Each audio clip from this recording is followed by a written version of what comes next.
Hello everyone, I'm Alicia Vanden Heuvel. I'm a musician, recording engineer, producer, and I also have a record label called Speakeasy Studios SF. And this is my house where I have my recording studio. So come on in. Hey, where have you been? It's so good to see you again. I was drunk on the streets of Chicago. Welcome to the studio. 14 days on end. This is our recording equipment. We've got our Atari half-inch 8-track and Soundcraft mixing board. It's an analog studio, so it's reel-to-reel tape. There's our tapes of projects that we've recorded, the new Telephone Numbers record. We got Tony Molina's new record, Andres Miguel Cervantes, the Josiah record. We did a couple songs on the new Lightheaded record. So, yeah, and it's just me. When I say we, it's me. I'm a one-woman operation. But, this is the stuff. I got a spring reverb and a tape delay and things like that. So it's an analog studio, and I usually do one project at a time over the course of a few months, or whatever. I started Speakeasy in 2022 with my first release, which is Andres Miguel Cervantes. I'm on my 11th release, which is the new Galore record.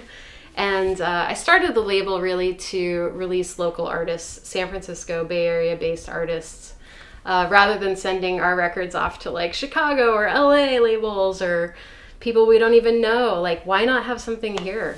I actually got my start in sound in film. And so my cousin, Dodie, she was a sound editor, and this was her equipment that she used recording sound effects for the movie The Abyss. And she got nominated for an Academy Award for sound design. And so when she went digital, she sold me these pieces of equipment. And so I started recording, bands. But I had come from being her assistant in sound editing. So the idea of like constructing sound, in films is like Foley and sound effects and dialogue. But like you translate that into multi-track recording for music.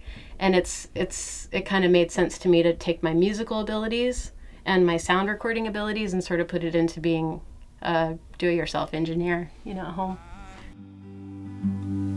The roads that you walk are paved with our blood. We were here before and we're staying for good. So I was born on a commune in Arkansas when my California hippie parents were protesting the war. And then we moved back to California, and I was raised in Desert Hot Springs, which is kind of near like the dinosaurs from Pee-wee's Big Adventure. Went to college and started a band called Pound Sign in 1993. And we released some records, toured the United States. Then I moved to San Francisco. Started a band called the Eiler Set with my friends, and we recorded 3 records, toured all over the place.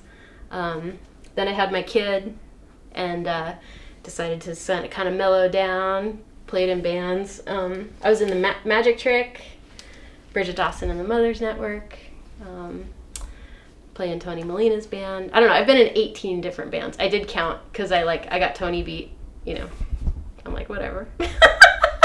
So yeah, I've been in 18 different bands, yeah. I've had a bit too much tonight, but I think I'll ride my bike, alright. Road to where the lines collide. I come from a musical family, and music is just part of my life that I don't think I can exist without. It's my art, and it's fulfilling, and it's a collaborative art form, so I share it with people, with artists I record, with people I play music with, the bands I'm in, and it's a joyous process, and it's also like something that I think is necessary, especially at this time, faced with so many challenges. It's really rewarding to be doing something on a human level that's artistic, that has meaning, that is community-based, and it feels like it really fulfills like a spiritual purpose, and also just I don't think I could do without it. Speakeasy is a combination of albums that I record and produce with the artists and also other bands who I love, I can usually only manage to do about 3 releases a year because we are a small press vinyl label, and that's about all I can manage on my full-time job.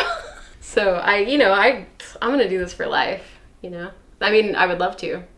Yeah, I love music, art, but I do love the idea of like crafting music and bringing it to listeners in whatever format makes sense, with the highest fidelity, if possible.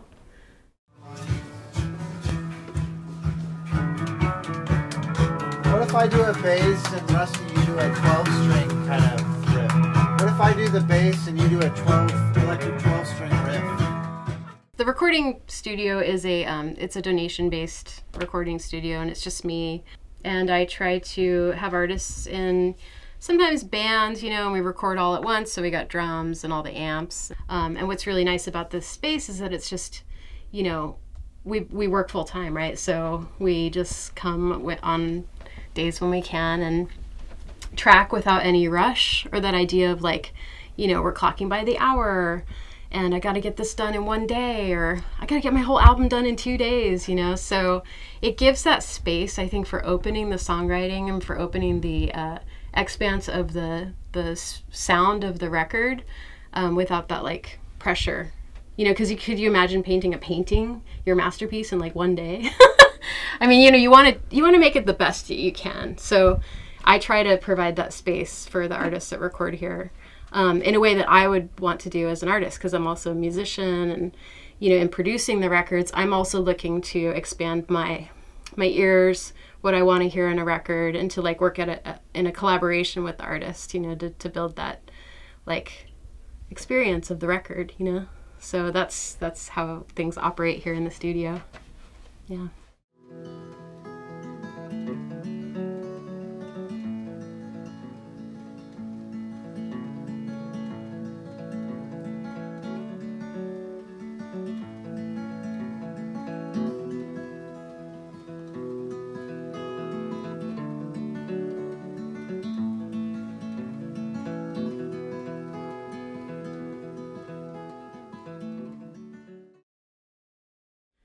I feel that Speakeasy, finds its place in the sense that I can only say that it's a label that nurtures songwriters, but that's bands also.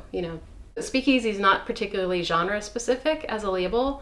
We work with songwriters and bands that I find to be kind of pushing the boundaries and doing some really creative, beautiful things. For me, it's like, how diverse is it when we go to see live shows? You go to see a live show and it's cold beat with, galore and a folk songwriter, So like the scene in San Francisco itself is so diverse because we're all music fans. It seems to me the hardest part of staying sober is any time that you come over today. And I see now what it's like without the blinders. But yesterday be your reminder today. Just for today. I love the SF Bay Beats program that the library has been doing. I'm a juror this year and taking part in the program, which offers a stipend to musicians who are picked. It's a pretty generous stipend also. It could buy a couple reels of tape, it could buy a guitar. It's a really inspiring program to bring local music onto the library's platform for streaming, for listening, and it's been a really fun program to take part in. I think what I'd hope to see in the future is pay equity for artists and streaming, because they've taken away any incentive to buy our records, and so if we're not getting paid fairly with streaming, how are we going to continue to exist as musicians, being able to record, devote time to our art, and have a healthy balance with our art, And it's hard being in a place like San Francisco where you're surrounded by so much tech, which seems to value things that are based on your creative, what you've contributed. So if music and art and visuals is all part of what tech uses to build content, but when do they place value on where that comes from? And it's really hard to face it every day where you feel like you're completely devalued. So I would like to see pay equity, not just in streaming, but also like live shows. Like, oh yeah, you know, openers consistently get $200. You know, it's like, how is that pay for 4 people? As a like musician who's been playing music for like coming up on 30 years now, it's not something that someone should tell me I should just do for love. Do it for the love of it. You know, it's important to feel value in your work so that you can pay it forward also. I feel like the Bay Area is a safe space to exist, you know, because it's like, I mean, as a woman, you know, I've been in other spaces, like in the film industry, where I didn't feel quite as like nurtured, safe, you know, to be who I am, to be respected, you know, to not just be like, oh, are you with the band? You know, no, I'm in the band. I'm recording the band, you know. And the Bay Area, to me, just sort of like the values that I seek to be around, you know, that's what I appreciate about being in the Bay Area, personally, yeah.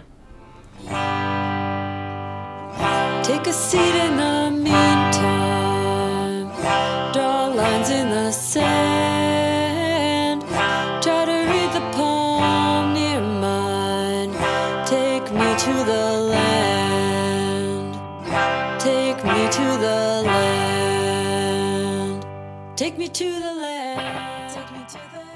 San Francisco historically has been a city that, you know, transplants sort of migrate to so that they can experience life that they might not otherwise have in small town America. And with that comes a responsibility to respect the local communities, you know, that you are moving to exist in. Artists specifically, you know, have come here to find other artists. So the music scene, you know, post-pandemic, like where we had all this loneliness, you know, moving to a center like San Francisco and meeting other people and existing and forming a new band, you know, it's really inspiring. And I think it's important to have hope for the younger generations. And so I feel like that way it's really hopeful that people can find a respectful way to put on shows and play music together and be thoughtful and be open and support each other. You know, that's super important. It's like, it's about respecting San Francisco communities. It's about respecting each other as artists and trying to, you know, do our best. We're never perfect, you know, like I don't have all the answers, but we're just trying to do our best, you know.